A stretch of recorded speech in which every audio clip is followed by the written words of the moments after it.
حاجی آخه اینجا اصلا جای پارک کردن بود ناموسن. میسم دست بالا. میسم این چیه نگاه میکنی؟ میسم میکشمت به خدا. من تو اداره جات میبینید برای کارهای اداری، تو رو تو خونه مردم میبینم برای اداره کارهای تجاری.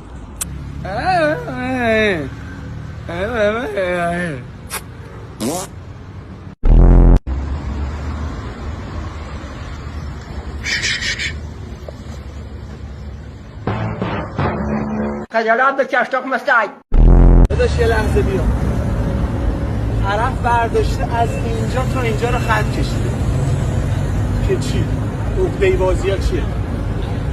میکردی برام مهمه؟ به خدا اگه مهمه. چرا؟ چون ماشین اصلا مال من نیست.